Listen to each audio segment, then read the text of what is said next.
As the snow fell Tuesday, most of what we heard were complaints about Omaha's snow removal abilities.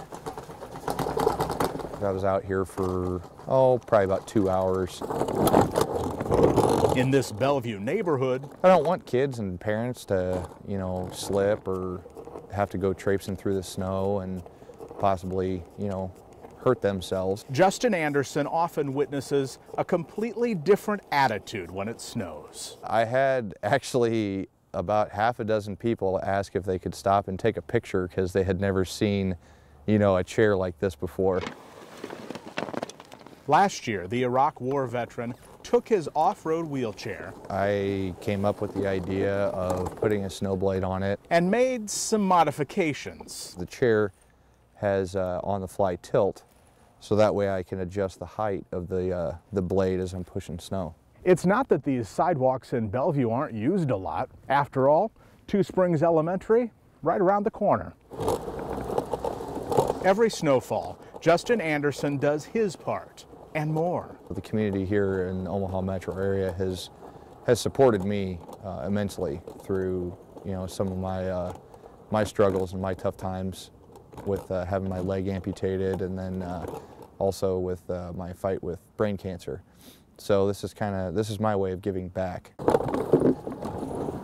Getting around is easier these days. I was just fit with this prosthetic about 3 weeks ago. Justin Anderson's makeshift snowplow isn't about the recognition. He says it's more like his duty. It's very gratifying. It's nice to know that it's appreciated. But even if I didn't, get any response from anybody, or nobody said thank you, or, and nobody waved when they were driving by, I'd still do it. And working to keep his sense of humor all along the way. In Bellevue with photographer Jim Hinchick, I'm Brian Mastery reporting, WWT6 News.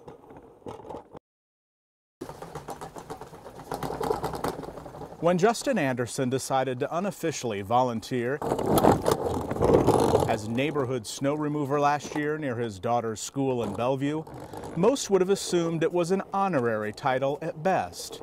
After all, how much snow could you really plow in a wheelchair? I had actually about half a dozen people ask if they could stop and take a picture because they had never seen, a chair like this before. I was in Iraq in 2003, 2004.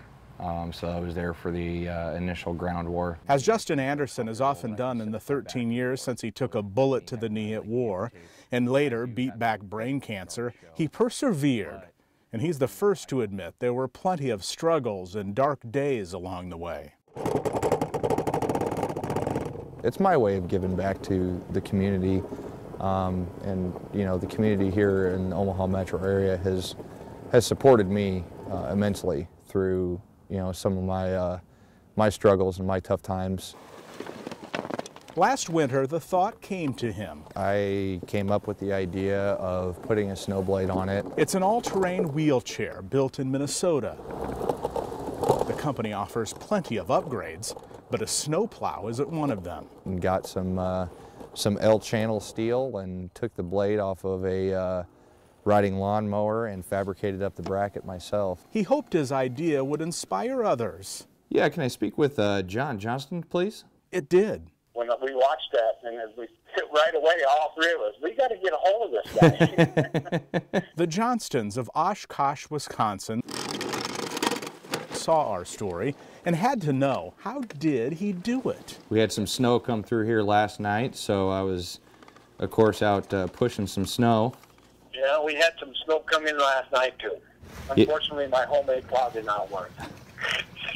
The Johnston son, Kurt, also has an Action Track wheelchair. And then once he's in it, he pretty much lives in that chair every day, all day long. In the words of his parents, he abuses it.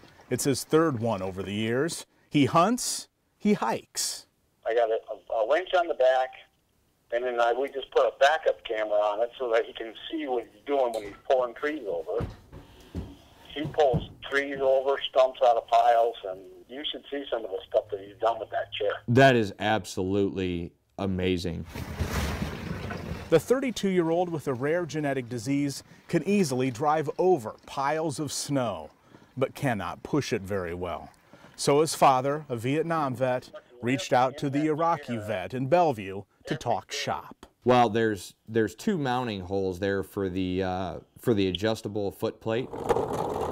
They promised to exchange photos of their modifications. I'm very grateful for reasons just like this, so that way I can reach out to you and your family, and I can help you guys out, and vice versa. You can help me out as well, and so that's why I'm glad that that it is reaching individuals and families such as yours, so that way we can brainstorm together. There you go. Interesting how one neighborhood good deed spreads 8 hours away. He's been wanting it for a couple of years. We need to put a plow on the front. And Don's like, well, I got to figure it out first. I think they just did. Friendships often happen organically. Lip, It's hard to tell right away. and then forward 6 inches, lip, down 1, If what's in their head and heart down 2, will fit and concrete next. with you. And then there you go, and it's going to be a low seat. No worries. Justin Anderson and Junior Fretz, who is blind, clicked right away. All right. They first met 4 years ago when a group of vets came to Omaha as a way to put their issues into the public consciousness. They started in Washington State and would end in Washington, D.C. Junior, a Desert Storm vet who is also paralyzed from the chest down, rode his hand cycle. He told us, It shows you what America's about. last week Junior showed up at Anderson's Bellevue home to catch up. I was on the gold medal team for wheelchair softball. And show him some hardware. Junior is the first baseman. He had to come by and rub it in because I missed the wheelchair games this year. Justin Anderson, who trap shoots along with air rifle and pistol, missed this year's National Veterans Wheelchair Games in Salt Lake City. He had a doctor's appointment out of the country. Dr. Almendarez came in today, checked everything out. He said everything looked good. I am the first American Iraq veteran to have it done. The Osseo Integration Group in Australia hopes to change the way the world thinks of prosthetics. There's only a couple hundred of us in the world that have had this type of procedure done. Instead of a prosthetic going over his thigh with a socket on the outside like this, the Australian surgery puts an implant into his bone with a small adapter sticking out. A lot of the other things that come along with having a prosthetic, the sores, the scar breakdown, that is completely eliminated with this. It's just a matter of popping it on, and it'll only go on one way, so you'll always get the same alignment.